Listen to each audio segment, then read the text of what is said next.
Je pense que beaucoup de pays qui autrefois étaient proches des États-Unis considèrent aujourd'hui l'administration Trump comme fondamentalement hostile.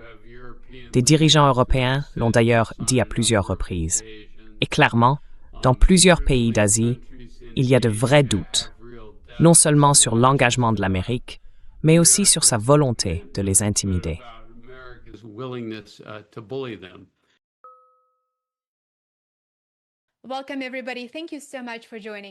Bienvenue à toutes et à tous et merci beaucoup d'être avec nous. Je suis votre animatrice Lena Petrova pour un nouvel épisode de World Affairs in Context.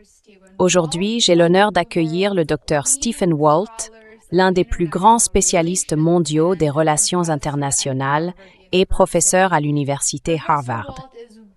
Le professeur Walt est largement reconnu pour ses travaux novateurs sur le réalisme, la compétition entre grandes puissances et la politique étrangère des États-Unis. Il est le co-auteur du livre influent The Israel Lobby and US Foreign Policy, que j'ai lu et que je recommande vivement. C'est un ouvrage vraiment éclairant. Il est aussi l'auteur de plusieurs livres salués par la critique, dont The Hell of Good Intentions, qui analyse les réussites et les échecs du rôle de l'Amérique dans le monde. Professeur Walt, c'est un immense honneur de vous recevoir. Bienvenue dans l'émission. Oui, c'est un plaisir d'être avec vous. Ravi de vous avoir avec nous. Professeur, dans votre récent article publié dans Foreign Affairs et intitulé « L'hégémon prédateur », vous soutenez que la politique étrangère de l'administration Trump reflète une forme d'hégémonie prédatrice, où les États-Unis considèrent les relations internationales comme un jeu à somme nulle et utilisent leur puissance pour obtenir des concessions, des tributs et bien sûr une obéissance ou une soumission politique, aussi bien de la part de leurs rivaux que de leurs alliés.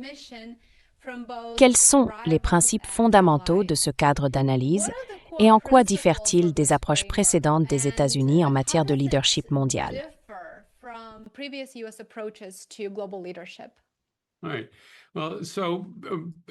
Très bien. Être une puissance hégémonique prédatrice, ça veut dire utiliser sa position dominante pour obtenir des concessions des autres et chercher sans cesse à la renforcer. Comme vous l'avez dit, une hégémonie prédatrice voit le monde de manière totalement à somme nulle. Toutes les relations bilatérales doivent lui profiter.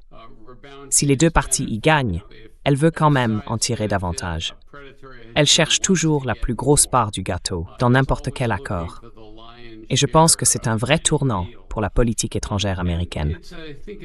Toutes les grandes puissances sont prédatrices, dans une certaine mesure. Mais en général, on l'est, surtout vis-à-vis de ses adversaires. On veut toujours faire mieux qu'eux. Et ça, c'est tout à fait logique dans un monde compétitif.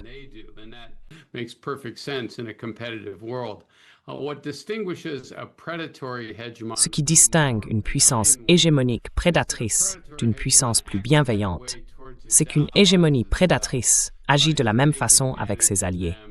Elle cherche à en tirer profit dès qu'elle le peut. Et ça, je pense que c'est un vrai changement pour les États-Unis. Les États-Unis ont toujours été durs dans leurs relations avec d'autres pays, surtout avec leurs adversaires. Il leur est arrivé de forcer un peu la main à leurs alliés, de les pousser à faire ce qu'ils voulaient. Mais, dans l'ensemble, ils souhaitaient que leurs alliés réussissent, parce qu'ils voyaient ces partenariats comme bénéfiques et dans l'intérêt de l'Amérique. L'idée, c'était qu'un pays allié stable et prospère rendait aussi l'Amérique plus forte. On ne cherchait pas à les exploiter à chaque occasion.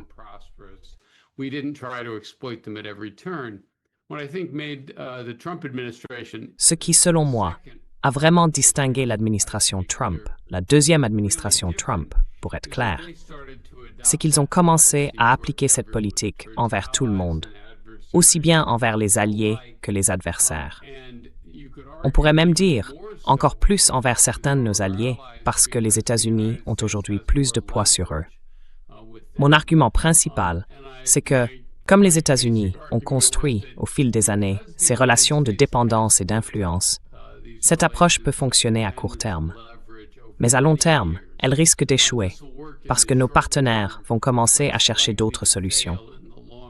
Ils vont peu à peu prendre leur distance, de différentes manières, et cette influence finira par s'éroder, laissant les États-Unis et beaucoup d'autres dans une situation globalement moins favorable.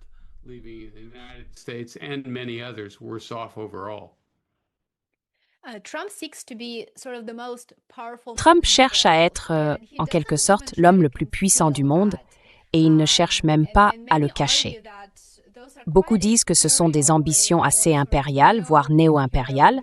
Au contraire, il en est très fier, et il veut que tout le monde voie qu'il est prêt, qu'il veut vraiment être, vous savez, la personne la plus puissante. Comment la politique étrangère de Trump change-t-elle la façon dont le monde perçoit les États-Unis?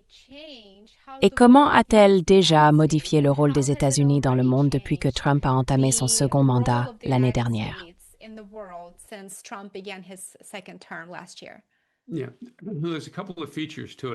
Oui, il y a plusieurs aspects à tout ça. Disons que clairement, les États-Unis semblent aujourd'hui poser plus de problèmes à leurs alliés qu'autrefois. Bien sûr, il y a toujours eu des désaccords entre Washington et d'autres capitales, mais dans l'ensemble, on traitait nos alliés avec respect, on écoutait leurs préoccupations, on essayait de trouver des solutions. Aujourd'hui, je pense que beaucoup de pays qui étaient auparavant proches des États-Unis considèrent l'administration Trump comme fondamentalement hostile. Des dirigeants européens l'ont d'ailleurs dit à plusieurs reprises. Et en Asie, plusieurs pays ont de vrais doutes, non seulement sur l'engagement américain, mais aussi sur la volonté de l'Amérique de les intimider. Et un point étroitement lié à tout ça, c'est que Trump adore être imprévisible. Sa logique, c'est plutôt du genre peu importe l'accord que j'ai conclu la semaine dernière. Si je l'aime plus, je le change la semaine suivante.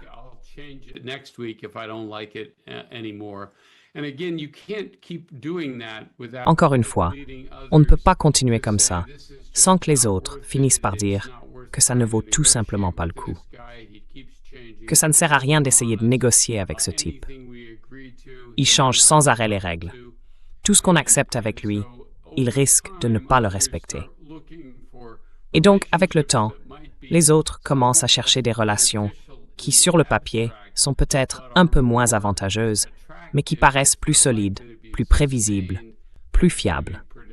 Et j'ajouterais que c'est exactement ce qui a fini par nuire à la carrière de Trump dans les affaires, bien avant qu'il n'entre en politique. Vous savez, il a fait faillite plusieurs fois.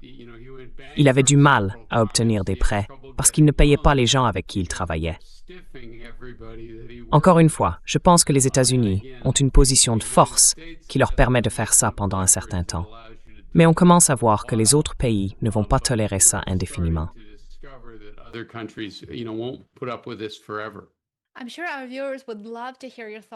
Je suis sûre que nos téléspectateurs aimeraient beaucoup entendre votre point de vue sur les derniers développements dans la guerre entre les États-Unis et Israël contre l'Iran. Les deux parties, les États-Unis et l'Iran, ont signé le protocole d'accord et j'aimerais savoir ce que vous pensez des conséquences de cette guerre. Parce que si une puissance prédatrice s'appuie sur la coercition et la domination pour obtenir des concessions d'États plus faibles, et l'Iran, bien sûr, est un État plus faible, économiquement, politiquement, à bien des égards, qu'est-ce que cela signifie vraiment quand cette stratégie échoue à contraindre un adversaire, en l'occurrence l'Iran, à accepter le résultat souhaité par Washington? Est-ce que la confrontation récente entre les États-Unis et l'Iran montre que l'hégémonie prédatrice devient en pratique un outil moins efficace dans un monde multipolaire où les puissances régionales ont désormais une bien plus grande capacité à résister à la pression américaine, au moins jusqu'à un certain point?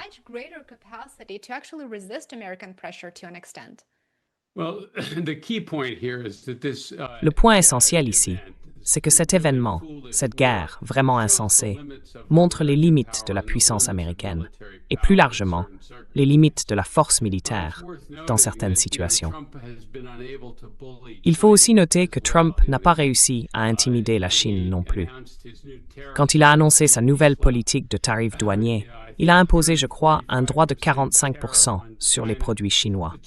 Les Chinois ont réagi immédiatement en coupant l'accès aux terres rares. Et Trump, en gros, a reculé. Il a levé le drapeau blanc, est allé à Pékin il y a environ un mois et a cherché à se montrer aimable avec Xi Jinping, parce qu'il a compris qu'il ne pouvait pas bousculer la Chine de cette manière. L'Iran, lui, n'est pas du tout dans la même catégorie. Il n'a pas les capacités de la Chine.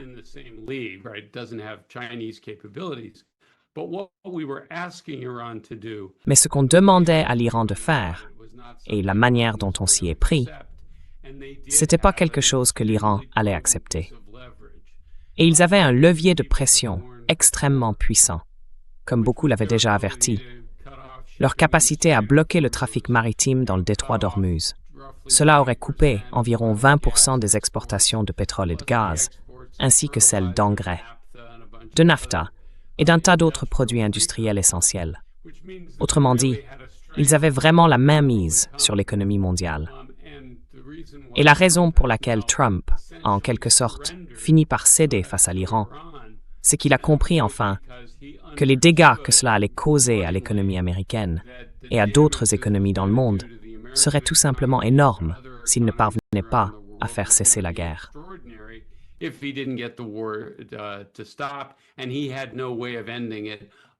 il n'avait aucun moyen d'y mettre fin autrement qu'en signant ce protocole d'accord. Maintenant, je suis content qu'il l'ait fait, parce que les conséquences économiques et ensuite politiques auraient été catastrophiques. Donc oui, je suis content qu'il ait cédé comme il l'a fait. Mais bien sûr, il n'aurait jamais dû déclencher cette guerre au départ. Et c'est ça, l'autre leçon à retenir ici. Il y a de vraies limites à ce que même le pays le plus puissant du monde peut faire. Quand il met une arme sur la tempe des autres, pour les forcer, en gros, à se rendre. Dans le cas de l'Iran, il essayait de renverser le gouvernement. Et quand ça a complètement échoué, comme on pouvait s'y attendre, il s'est retrouvé sans aucune carte en main.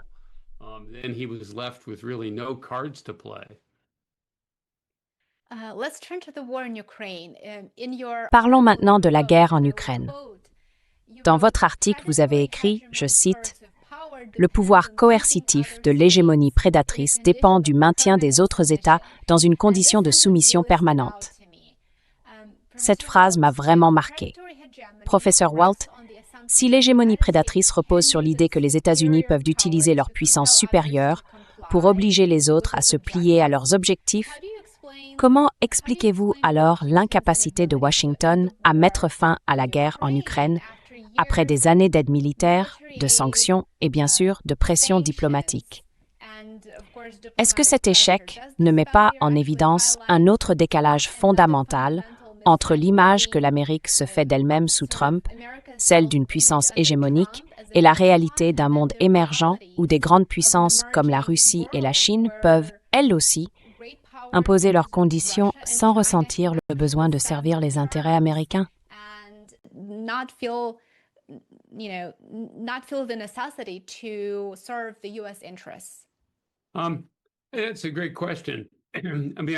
C'est une excellente question. Je pense, encore une fois, que ça renvoie à un point que j'ai déjà évoqué. Il y a des limites à ce que même les grandes puissances peuvent faire. Et dans le cas de l'Ukraine, évidemment, on a affaire à une autre grande puissance, la Russie, qu'il n'est pas facile de bousculer, même si elle est nettement plus faible que les États-Unis. On a aussi, bien sûr, l'Ukraine, qui voit ici sa propre existence en jeu et qui, de ce fait, reste très déterminée, sous différentes formes. Donc même là, les États-Unis ont une marge de manœuvre limitée, pas un pouvoir absolu. On ne peut pas simplement décrocher le téléphone et dire aux gens quoi faire. Chacun a ses intérêts.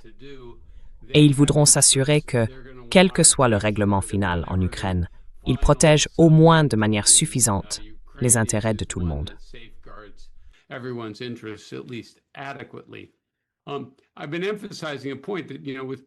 J'ai souvent insisté sur un point. Avec une hégémonie prédatrice, ce qui la rend particulière, c'est cette volonté de tirer profit des alliés autant que des adversaires. Et, d'une certaine manière, c'est même plus facile à faire, parce que les alliés dépendent de vous. Vous avez avec eux des relations commerciales importantes que vous pouvez menacer d'interrompre. Beaucoup dépendent de la protection américaine et ne veulent pas la perdre. Ou encore de l'approvisionnement en armes américaines qu'ils ne veulent pas voir disparaître. Donc, vous disposez d'un vrai levier sur eux. En revanche, quand vous traitez avec un pays comme la Russie, vous n'avez pas autant de marge de manœuvre. Nous avons déjà imposé à la Russie des sanctions aussi lourdes que possible, avant même que Trump n'arrive au pouvoir. On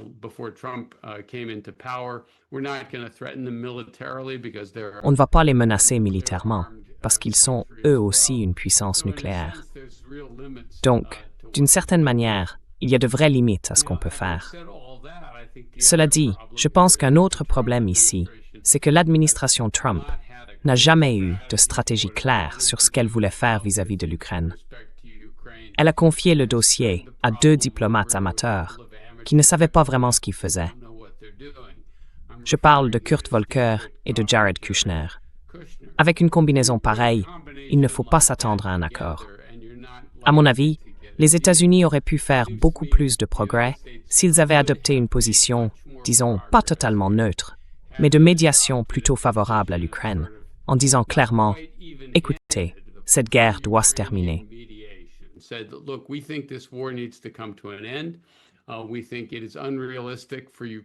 Nous pensons qu'il n'est pas réaliste d'imaginer que l'Ukraine puisse récupérer tout son territoire perdu. C'est peut-être regrettable, mais elle n'a pas les capacités militaires pour le faire. Nous ne voulons pas non plus que la Russie conquiert davantage. Donc, nous allons continuer à soutenir l'Ukraine pour donner à la Russie une raison de négocier. En parallèle, nous allons aussi faire pression sur l'Ukraine pour qu'elle ait des attentes réalistes à l'avenir. Et, espérons-le, qu'elle cherche un accord qui soit au minimum acceptable, à la fois pour Kiev et pour Moscou. Ce n'est pas l'approche qu'a adoptée l'administration Biden, ni celle de l'administration Trump. Et aucune des deux n'a réussi à mettre fin à la guerre, ce qui, à mon sens, est une véritable tragédie, surtout pour l'Ukraine.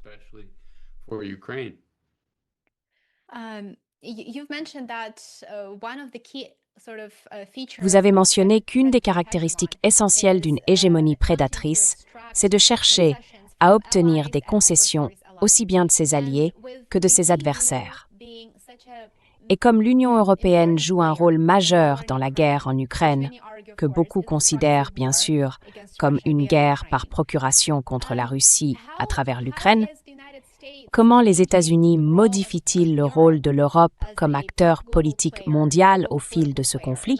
J'ai vu certaines analyses qui affirment que finalement l'Europe est devenue une sorte de vassale des États-Unis et qu'elle s'est mise à acheter du gaz naturel liquéfié américain, bien plus cher que la source à laquelle elle a renoncé.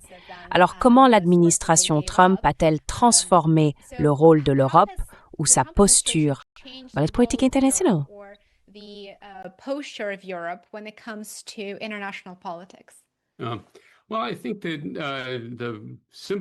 Eh bien, je pense que la façon la plus simple de répondre à ça, c'est de dire que l'administration Trump a pris un certain nombre de mesures qui poussent l'Europe à essayer de parler d'une voix plus claire, plus unie, et à être moins dépendante de la protection américaine, moins dépendante aussi de l'orientation des États-Unis. Je veux dire, Trump n'a jamais vraiment aimé l'OTAN, et il n'a jamais aimé l'Union européenne non plus. Il a qualifié l'Union européenne d'ennemi et a dit qu'elle avait été créée pour nuire aux États-Unis, ce qui bien sûr est faux. Et il n'a jamais été bienveillant à son égard.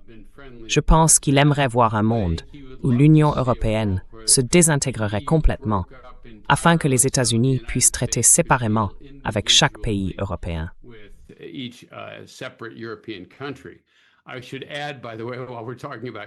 Je devrais ajouter, d'ailleurs, puisque nous parlons de l'Europe, qu'il ne faut pas oublier que Trump a aussi déclaré que les États-Unis devraient prendre le Groenland au Danemark. C'est un exemple typique d'un acte de prédation, non? C'est exactement ce que fait une puissance hégémonique prédatrice. Je veux le Groenland, donc je le prends si je peux. Quand on met tout ça bout à bout, je pense que les Européens ont bien compris le message. Les États-Unis ne sont plus le premier recours vers lequel se tourner en cas de problème de sécurité. Et ils vont devenir un concurrent économique de plus en plus agressif à travers les droits de douane ou d'autres mesures du même genre. Alors, quand Trump est revenu au pouvoir en 2025, je crois que la première réaction des Européens a été de se dire « Voyons si on peut faire affaire avec lui ».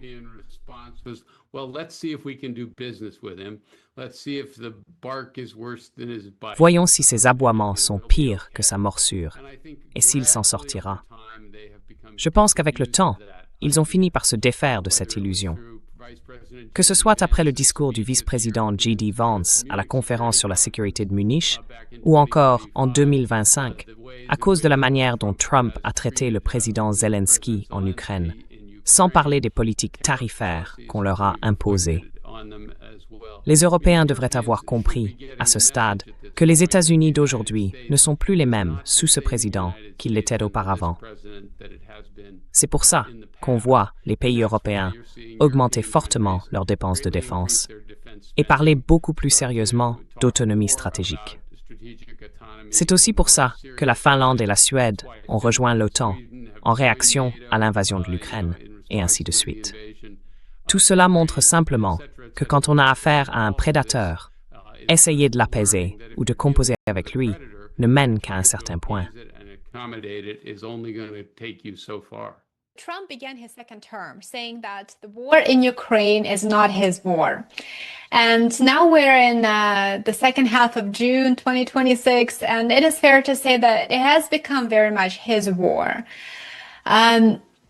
It's interesting because following the coup in 2014, the Maidan coup, it might be fair to say that Ukraine has lost its sovereignty then. Of course, we all heard.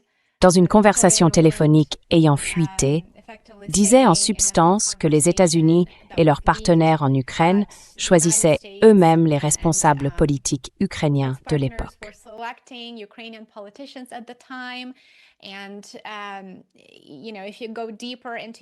Et si on regarde de plus près la politique ukrainienne, des personnalités comme Yatsenyuk, par exemple, n'ont clairement pas défendu les intérêts de l'Ukraine à cette époque, pendant le coup d'État de 2014.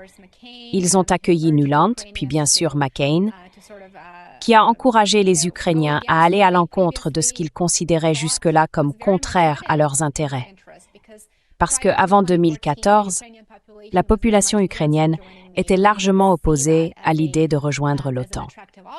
Elle ne voyait pas ça comme une option attirante, surtout si cela signifiait une confrontation avec la Russie. Et il existe de nombreux rapports et sondages qui le confirment. Alors, est-ce que l'administration Trump est en quelque sorte une prolongation de la politique étrangère de l'administration Biden envers l'Ukraine? Ou en gros, la Russie, considérée comme un concurrent quasi égal, reste perçue comme un adversaire et où lui infliger des dommages, qu'ils soient économiques ou politiques, reste une priorité. Tandis que mettre fin à la guerre n'est pas vu comme aussi important que cet objectif-là. As important in comparison to that priority. Je ne suis pas sûr de tout ça.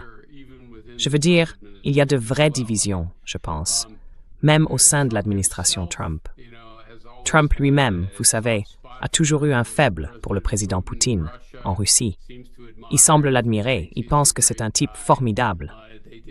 Ils ont d'ailleurs eu ce sommet en Alaska, où on sentait une sorte de petite complicité entre eux. Et vous vous souvenez sans doute de la première rencontre dans le bureau ovale avec Zelensky, où Trump et Vance l'avaient en quelque sorte sermonné parce qu'il n'était pas assez reconnaissant et tout ça. Donc il y a au sein de l'administration une vision selon laquelle la Russie serait vraiment notre amie, ce qui à mon avis n'est pas le cas, et que le problème c'était l'Ukraine.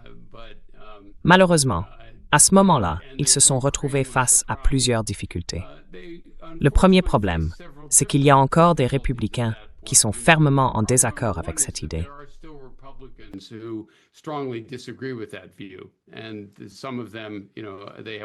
Et certains d'entre eux, tu vois, ils voulaient rester à bord. Ensuite, s'ils prenaient le parti de la Russie et que l'Ukraine s'effondrait complètement, ce dont beaucoup de gens avaient peur, il y a 1 an ou 1 an et demi, alors Trump allait être tenu pour responsable. Et ça aurait eu un coût politique pour lui aussi. Donc je pense qu'il y avait ce genre de division au sein de l'administration et qu'ils n'ont jamais eu de stratégie claire, ni de cas précis sur ce qu'ils voulaient faire. Trump avait fait toutes ses déclarations pendant la campagne en disant qu'il pouvait régler la guerre en 24 heures. Ce qui était une remarque un peu absurde, parce que même si les deux camps voulaient vraiment mettre fin à la guerre dès demain, il y a énormément de détails, énormément de problèmes à résoudre.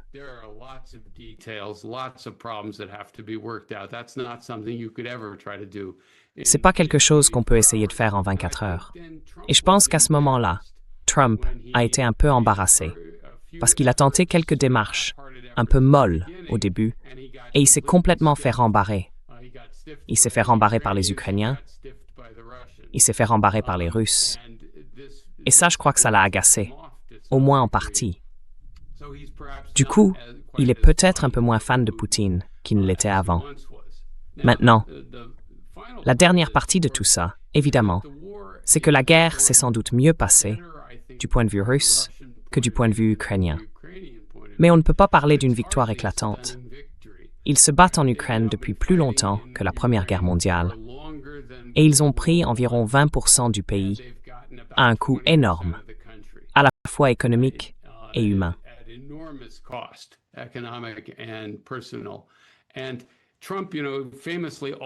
Et Trump, vous savez, il a toujours aimé les gagnants, non? Il y a un an ou deux, il aurait peut-être dit « Eh bien, vous savez, Vladimir, c'est un gagnant dans cette histoire. Ça va bien se passer pour lui. Je veux être de son côté. » Aujourd'hui, je ne suis pas sûr que Trump en soit encore aussi convaincu. Il n'est plus tout à fait certain que les Ukrainiens ne soient pas en train de mieux s'en sortir. Je pense que la seule erreur ici, c'est de voir ce conflit comme la guerre de Trump. Il a tout fait pour montrer que ce n'est vraiment pas la sienne. Cela fait un moment que nous ne sommes plus vraiment impliqués dans la diplomatie. Nous ne fournissons plus beaucoup d'armes à l'Ukraine. On leur en vend, oui, mais on vend des armes à presque tout le monde. Nous ne les soutenons plus, comme c'était le cas sous l'administration Biden. Et il l'a répété plusieurs fois. Bien sûr, c'est le problème des Européens.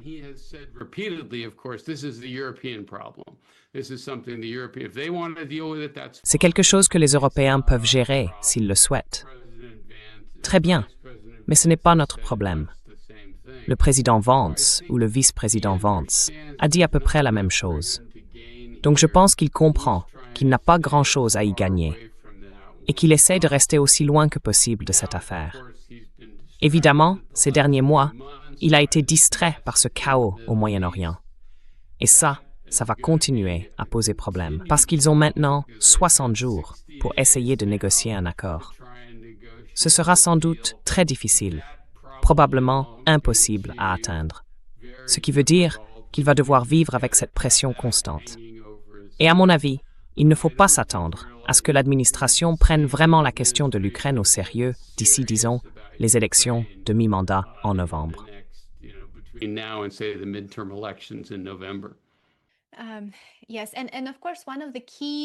Oui, et bien sûr, l'un des principaux instruments de la puissance des États-Unis dans le monde, c'est l'ampleur de leurs ressources économiques et de leur pouvoir financier. Alors, comment la coercition économique, à travers les sanctions, les restrictions financières et le contrôle du système fondé sur le dollar, s'inscrit-elle dans le concept d'hégémonie prédatrice?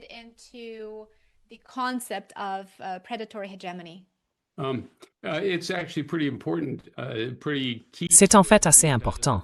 C'est même un élément clé, parce que bien sûr, la taille de l'économie américaine et son poids pour les autres pays sont une source majeure de levier. Et puis, il faut voir que beaucoup de pays veulent pouvoir exporter vers le très grand marché américain. Donc si tout à coup, ils ont l'impression que leurs exportations vont être frappées par des droits de douane, ils se demandent aussitôt « Comment est-ce que je peux faire pour que ce tarif soit réduit ou supprimé, peu importe ». C'est donc bien une forme de levier. Vous avez aussi mentionné le fait que le dollar est la monnaie de réserve mondiale. Une part énorme du commerce international se fait en dollars, ce qui veut dire que ces dollars doivent passer par le système financier américain et aussi par le réseau SWIFT.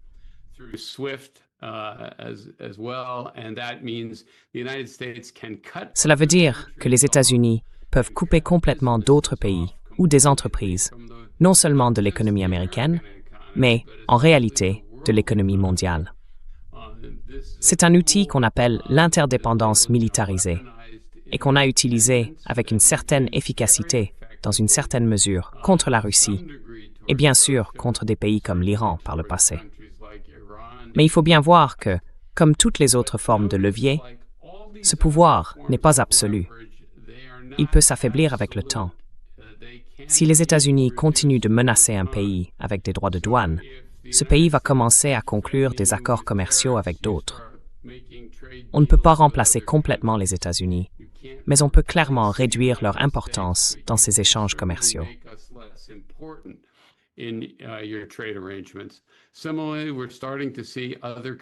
De la même façon, on commence à voir d'autres pays, la Chine, la Russie, l'Iran et d'autres encore, mettre en place des systèmes de transactions alternatifs pour pouvoir faire du commerce sans passer par le dollar américain. Là encore, c'est une autre manière de réduire l'influence des États-Unis. On peut être un prédateur pendant un certain temps, et la puissance économique de l'Amérique joue un rôle important là-dedans. Mais à force d'en abuser, d'agir en prédateur en permanence, on finit par donner aux autres pays une raison de chercher à se libérer de cette dépendance. Dernier point, le dollar est un point d'étranglement, si on le voit sous cet angle. Mais comme on l'a appris ces 3 derniers mois, les autres pays ont eux aussi leur propre point d'étranglement.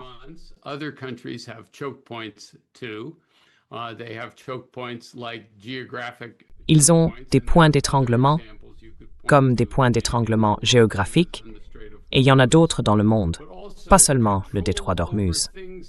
Mais il y a aussi le contrôle de ce dont les économies ont besoin, le contrôle des terres rares, du pétrole, d'autres matières premières industrielles ou encore des médicaments sur ordonnance. Tout ça, ce sont aussi des points d'étranglement potentiels. Et si vous devez importer ces choses-là plus que le pays exportateur n'a besoin de les vendre immédiatement, eh bien, forcément, il a un levier sur vous. On a d'ailleurs commencé à voir ça se produire de plusieurs façons. Donc oui, l'économie américaine est une grande source de pouvoir, mais ce n'est pas absolu, et ça ne nous permet certainement pas d'imposer nos volontés aux autres, ni de les exploiter indéfiniment.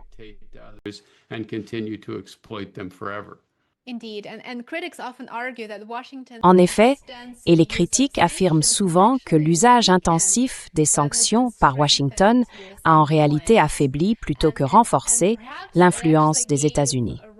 Et peut-être que cela a même favorisé l'émergence d'un monde multipolaire. Quand on parle de multipolarité et de ce qu'on appelle ce nouvel ordre mondial en train d'apparaître, dans quelle mesure la poussée actuelle vers la multipolarité est-elle une réaction directe au comportement américain plutôt qu'une évolution naturelle liée à la montée de nouvelles puissances?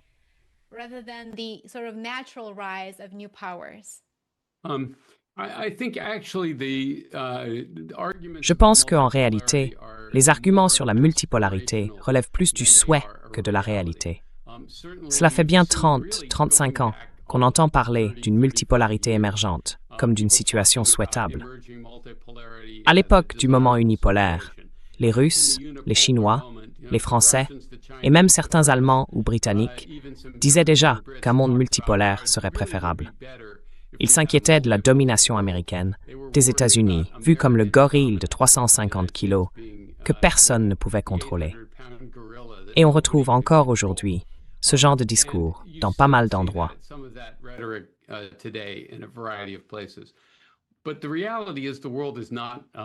Mais la réalité, c'est que le monde n'est pas vraiment multipolaire. Ou, s'il l'est, c'est au mieux un monde tripolaire, et encore très déséquilibré. Les États-Unis restent, selon la plupart des critères, le pays le plus puissant du monde, et de loin. Et, disons-le, on n'a pas encore réussi à gaspiller tout cet avantage. La Chine, clairement numéro 2 selon à peu près tous les indicateurs, rattrape son retard dans de nombreux domaines, militaires, économiques, scientifiques, technologiques, ce qui en fait un concurrent de plus en plus redoutable. Ce sera sans doute plus discutable, mais je placerai la Russie en troisième position, très loin derrière. Son économie représente à peu près, je ne sais pas, un 12e ou un 15e de celle des États-Unis. It really isn't leading any cutting-edge technologies. It's heavily dependent on raw material exports to fuel its economy. Nobody is running out to buy the latest Russian smartphone or anything like that. But it is militarily formidable, at least within its region. It has lots of nuclear weapons. Because of its size, it has potential influence in lots of different parts of the world. So I would put Russia as a sort of distant third, somewhat handicapped by the costs of the war in Ukraine and the fact that they are increasingly dependent upon China, and in some respects subordinate to China. If you then ask whether there are any other Si vous demandez ensuite s'il existe d'autres véritables grandes puissances, eh bien en réalité, non. L'Inde n'a pas encore la force économique ni militaire nécessaire. L'Union européenne n'est pas un pays unique. Ce n'est pas un bloc unifié. Le Brésil, lui, n'a pas de capacité militaire indépendante, pas de prise de décision unifiée, rien de tout ça. Donc non, le Brésil non plus n'est pas proche d'être une grande puissance. Si on additionne tous les autres pôles possibles, on ne voit personne qui ait vraiment les capacités. Je pense que le multipolarisme, c'est encore quelque chose dont on rêve plus qu'on ne le vit réellement. Le monde, à mon avis, se situe quelque part entre une bipolarité et un monde tripolaire, très déséquilibré, comme je l'ai dit.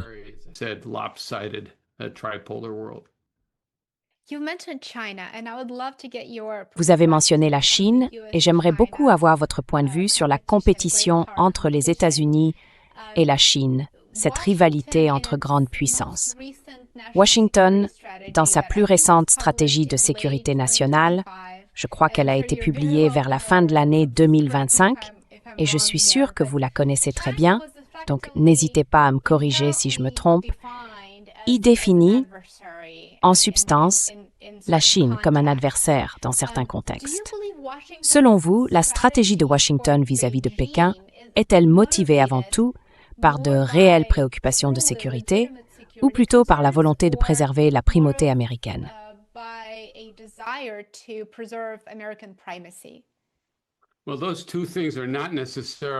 Eh bien, ces deux choses ne sont pas forcément opposées, ni forcément différentes. Certains diraient même que la meilleure façon d'assurer la sécurité des États-Unis, c'est de préserver la primauté américaine. Laissez-moi dire 2 ou 3 choses à ce sujet. D'abord, depuis au moins 15 ou 20 ans, je pense que la plupart des experts en politique étrangère américaine s'accordent à dire que la Chine est notre principal concurrent potentiel. Aucun autre pays n'a un potentiel de puissance comparable à celui de la Chine. Et si vous êtes un bon réaliste, comme moi, vous savez que les 2 pays les plus puissants du monde ne seront jamais de proches amis.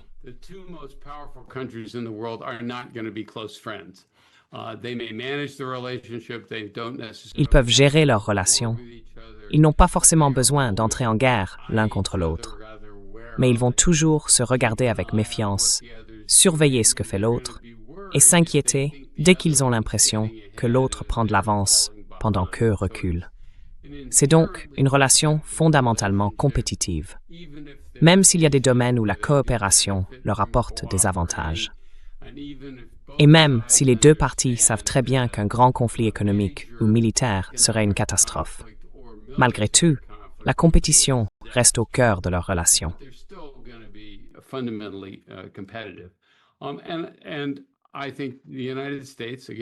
Et je pense que les États-Unis, et beaucoup de gens partagent cette idée, estiment qu'il est dans l'intérêt de la sécurité américaine que la Chine ne devienne pas dominante, ni dans le monde en général, ni même dans sa propre région, en Asie de l'Est. Si la Chine devenait une puissance hégémonique en Asie de l'Est, une sorte d'hégémon régional, ce serait évidemment très avantageux pour elle. Et cela lui permettrait, entre autres, de s'impliquer beaucoup plus largement dans d'autres régions du monde qu'elle ne le fait aujourd'hui. Un peu comme les États-Unis, qui peuvent intervenir partout dans le monde parce qu'ils n'ont pas de véritable menace sécuritaire dans l'hémisphère occidental. Donc si on suit cette logique, il est dans l'intérêt des États-Unis d'aider les autres pays d'Asie à préserver leur indépendance, leur souveraineté, pour qu'ils ne soient pas dominés par la Chine. Et quand je dis dominer, je ne parle pas de conquête. Je ne pense que la Chine veuille conquérir toute l'Asie.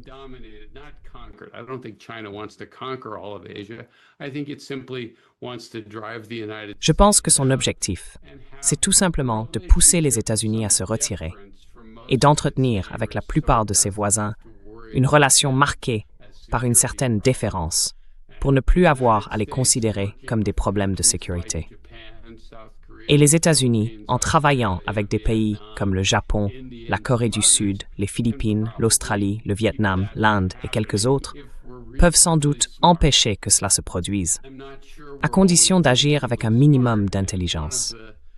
Je ne suis pas sûr que ce soit toujours le cas.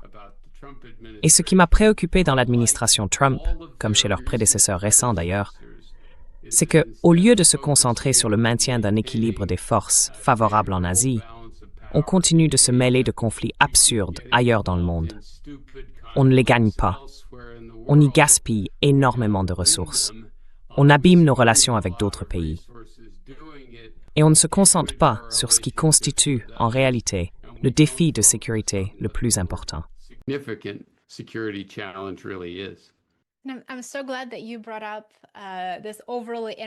Je suis vraiment contente que vous ayez évoqué cette politique étrangère beaucoup trop interventionniste. Bien sûr, elle existait déjà avant l'administration Trump, mais il semble que Trump l'ait vraiment amplifiée à travers son militarisme et sa tendance à dire des choses comme « je veux le Groenland, je veux le Venezuela ». En janvier puis en février, on a eu la guerre contre l'Iran. Donc oui, il a vraiment poussé cet interventionnisme à un niveau que beaucoup d'observateurs et d'experts comme vous ont trouvé assez choquant, j'en suis sûre. Si on revient à l'Iran et plus largement à la politique étrangère américaine au Moyen-Orient, est-ce que la guerre contre l'Iran illustre selon vous les dangers de cette politique trop interventionniste? Et au fond, qu'est-ce que Washington peut vraiment tirer comme leçon de son échec au Moyen-Orient?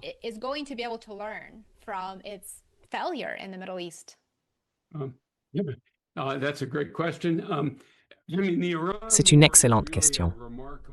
La guerre en Iran est vraiment un événement remarquable parce qu'elle marque une rupture totale avec ce qui faisait la marque de Trump et son approche habituelle. Souvenez-vous, en 2016, quand il s'est présenté pour la première fois, il s'opposait aux guerres sans fin. Il était très clair là-dessus. Il trouvait ça insensé.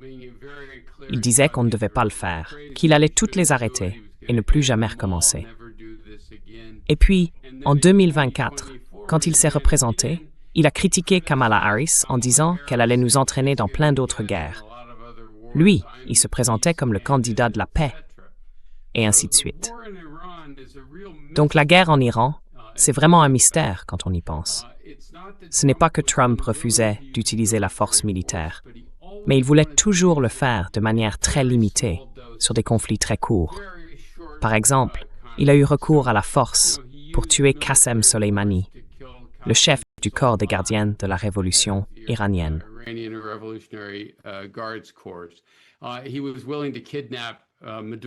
Il était prêt à kidnapper Maduro au Venezuela. Il était prêt à lancer une courte campagne de bombardement d'une journée contre l'Iran, l'été dernier, il y a environ 1 an. Mais il n'a jamais été prêt à engager des troupes au sol de manière importante. Il voulait toujours que ce soit bref, simple, peu coûteux, parce qu'il comprenait les ennuis dans lesquels on peut se retrouver quand on s'embarque dans une guerre longue et coûteuse. Alors la question c'est, qu'est-ce qui s'est passé avec l'Iran? Pourquoi a-t-il tout à coup oublié cette prudence? Je veux dire, il avait été, d'une certaine façon, un président relativement non interventionniste, comparé à certains de ses prédécesseurs, et surtout à George W. Bush.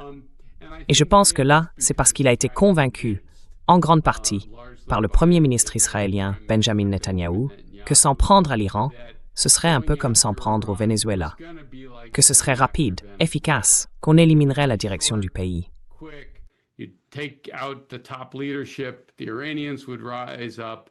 Les Iraniens allaient se soulever, le régime allait s'effondrer, et Trump pourrait alors revendiquer une grande victoire contre un adversaire de longue date des États-Unis. Il n'a pas réfléchi jusqu'au bout. Il n'a pas écouté ceux qui disaient « Attention, le régime ne va peut-être pas s'effondrer ». Et s'il ne s'effondre pas, ils ont des options. Ils ont des moyens d'agir qui peuvent nous faire très mal. Il faut aussi se rappeler que tout ça, c'était entièrement un choix des États-Unis. C'était une guerre de choix, pas une guerre imposée. Il n'y avait aucun danger imminent, aucune nécessité absolue. L'Iran n'était pas sur le point de nous attaquer, ni d'attaquer nos alliés dans la région.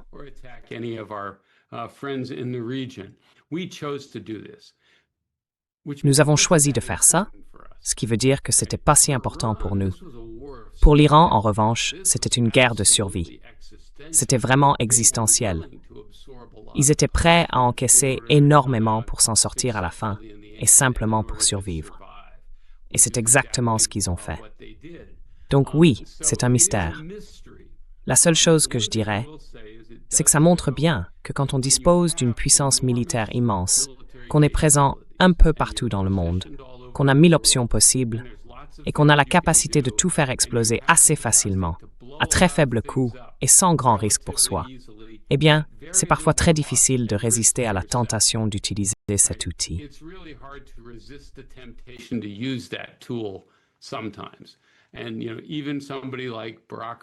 Même quelqu'un comme Barack Obama a fini par découvrir que l'usage des drones, les frappes ciblées, ce genre de choses, pouvait être un moyen rentable d'atteindre certains objectifs.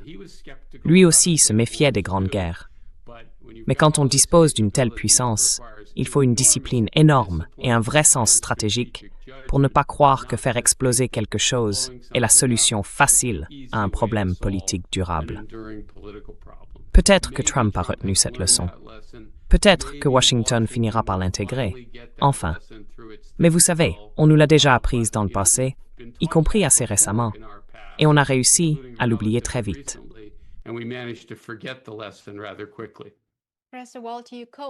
Professeur Walt, vous avez coécrit un livre vraiment remarquable, Le lobby israélien et la politique étrangère des États-Unis, avec le professeur John Mearsheimer.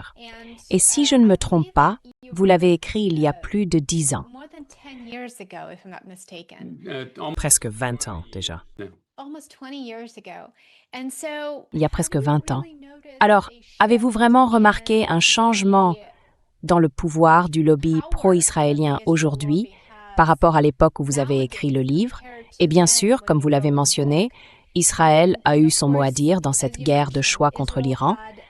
Mais comment comparez-vous l'influence du lobby pro-israélien aujourd'hui à celle qu'il avait quand vous avez écrit le livre?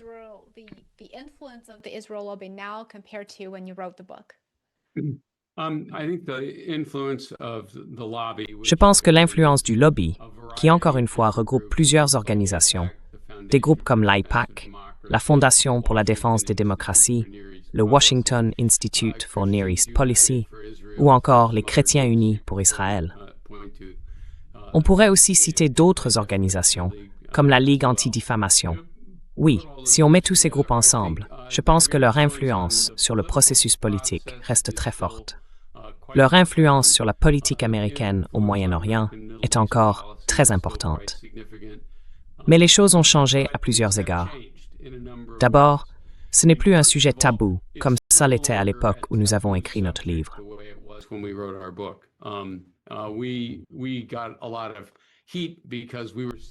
On a pris pas mal de critiques parce qu'on disait des choses que beaucoup savaient vraies, mais dont personne ne parlait, surtout par peur d'en parler.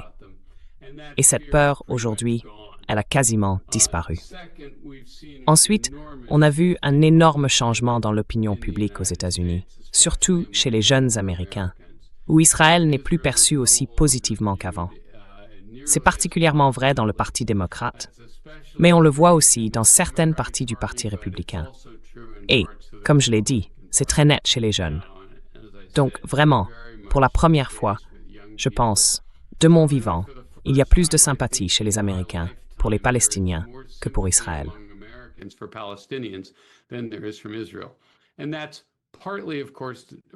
Et ça, bien sûr, c'est en partie une réaction à ce qui s'est passé à Gaza, au génocide à Gaza, mais c'est aussi, je pense, le résultat d'un sentiment accumulé depuis des années, celui qu'Israël devenait de plus en plus incontrôlable, et ce, de plusieurs manières.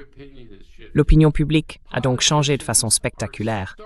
Les responsables politiques commencent à bouger, mais je dirais que la plupart n'ont pas encore franchi le pas. Et ça, c'est parce que le lobby reste très puissant de leur point de vue. Mais la façon dont ce lobby agit a beaucoup évolué. Il dépend aujourd'hui, je pense, bien davantage de son contrôle sur les financements de campagne, surtout depuis la décision Citizens United, qui a permis à beaucoup plus d'argent opaque d'affluer dans les campagnes politiques, sous différentes formes.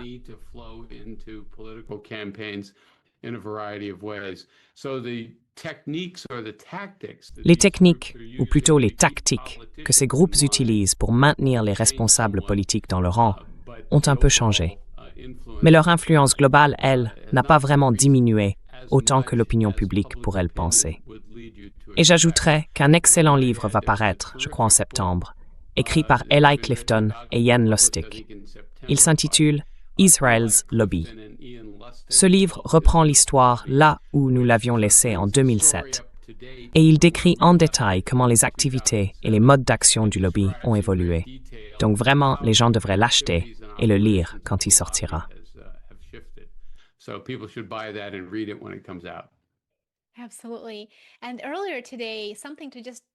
Absolument. Et plus tôt dans la journée, pour appuyer ce que vous disiez, j'ai remarqué que le vice-président J.D. Vance, je ne sais pas exactement à quel événement il prononçait ce discours, a, en substance, rappelé à Israël qu'il était bel et bien seul, en quelque sorte. C'est ce qu'il a dit. Il a déclaré, je cite, « Si je faisais partie du gouvernement israélien, je ne m'en prendrais peut-être pas au seul allié puissant qu'il me reste. » Il a aussi rappelé que les 2/3 des armes qui ont protégé Israël contre, je suppose, les représailles de l'Iran, ont été fabriquées par des mains américaines et payées par les contribuables américains. C'est donc une rhétorique assez inhabituelle venant d'un vice-président.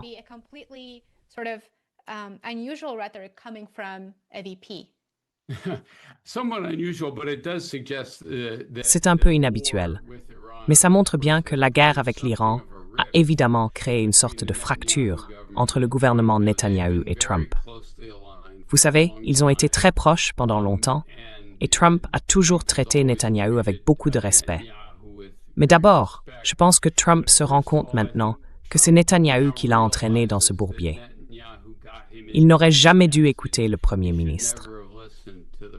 Netanyahou essayait depuis longtemps de pousser les États-Unis à faire quelque chose de ce genre.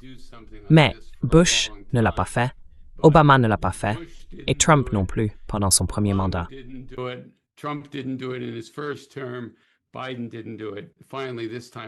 Biden ne l'a pas fait. Cette fois enfin, il a réussi à convaincre Trump d'accepter. Et Trump, je pense, se rend compte maintenant que c'était une énorme erreur. Il en veut aussi au fait que, pendant qu'ils essayaient de faire signer ce mémorandum, les Israéliens continuaient à compliquer les choses, surtout en bombardant encore un peu plus au Liban. Et puis, depuis que le mémorandum a été annoncé, évidemment, les Israéliens de tous bords politiques ont été très critiques, parce qu'ils y voient, à juste titre, une forme de capitulation des États-Unis. Donc ils sont très critiques.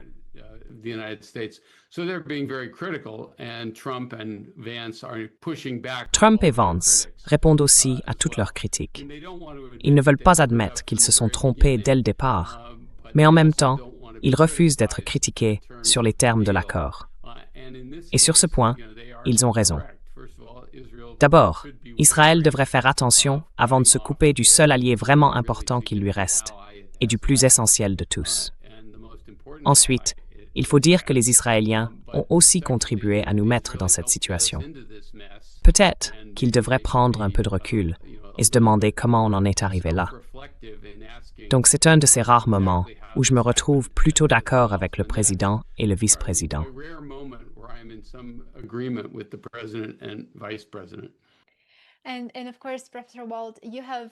Et bien sûr, professeur Wald, vous défendez depuis longtemps une politique étrangère américaine plus mesurée Et c'est aussi quelque chose dont je suis un grand partisan.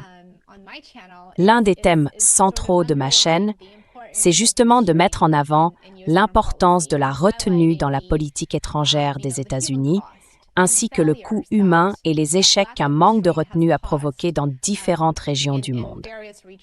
Alors, si on part de l'hypothèse que Washington a tiré certaines leçons de son échec en Iran, à quoi ressemblerait une grande stratégie de retenue?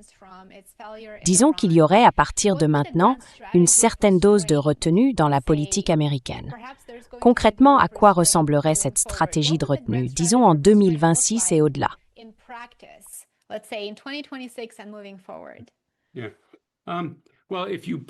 Oui, disons que si on mettait dans une même pièce toutes les personnes qui se définissent comme partisans de la retenue ou d'une approche plus prudente, elles ne seraient pas d'accord sur absolument tout.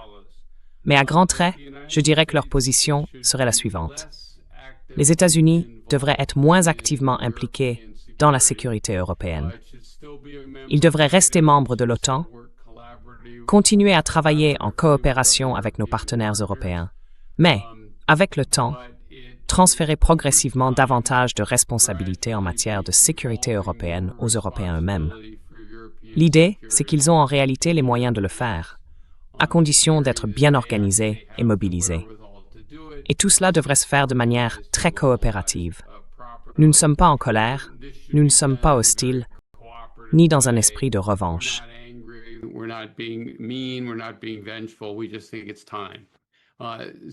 Nous pensons simplement que le moment est venu.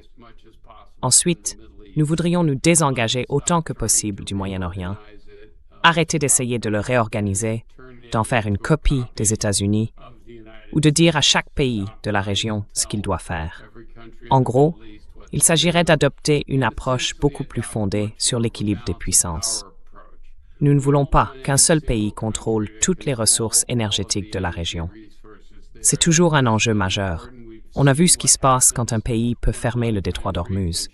Ce que nous voulons, c'est un équilibre des forces dans la région. Et cela veut dire entretenir des relations avec tout le monde, plutôt que d'avoir des relations privilégiées avec certains pays et aucune relation du tout avec d'autres.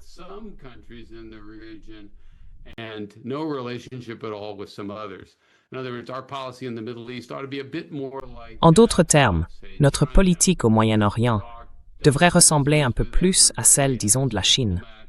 La Chine fait des affaires avec tout le monde. Elle a des diplomates partout. Elle entretient des relations diplomatiques avec tous les pays. Et donc, elle a, je pense, la capacité de travailler avec n'importe qui dans la région, si elle le souhaite. Nous, ce n'est pas le cas aujourd'hui. Et puis enfin, comme je le disais un peu plus tôt, nous devrions concentrer l'essentiel de notre attention sur la Chine. Pas toute notre attention, bien sûr. D'autres régions du monde resteront importantes, dans une certaine mesure.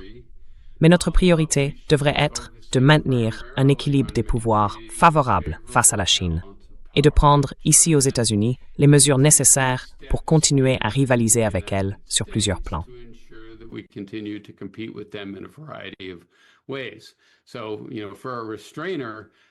Alors, vous savez, pour quelqu'un qui prône la retenue, c'est complètement idiot de s'en prendre à la recherche scientifique aux États-Unis ou de s'attaquer aux universités américaines, qui sont depuis longtemps parmi les meilleures du monde, au moment même où le pays est engagé dans une véritable compétition scientifique et technologique avec la Chine. Franchement, ça n'a aucun sens.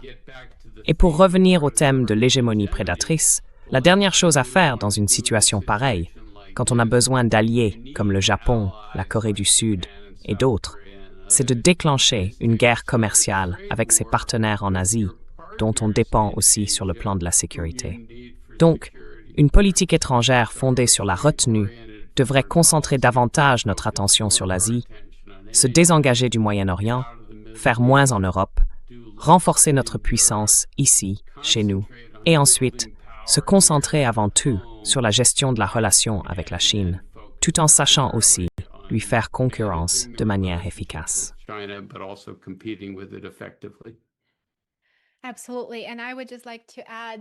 Absolument.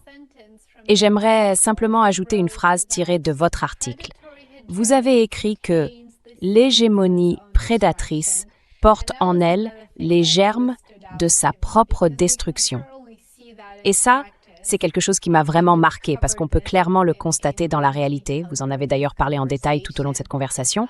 Mais j'encourage vraiment nos spectateurs à aller lire cet article ainsi que votre livre, Le lobby israélien, et d'autres ouvrages que je mettrai en lien dans la description ci-dessous. Ce sont des lectures absolument indispensables, très formatrices et vraiment essentielles. Professeur Walt, un immense merci pour cette conversation. Ce fut un grand plaisir et un véritable honneur de vous recevoir. J'espère sincèrement que vous reviendrez, car je sais que le public a adoré cet échange et j'ai encore tellement de questions à aborder avec vous. C'était vraiment agréable de parler avec toi aussi, Lena. Merci. Thanks.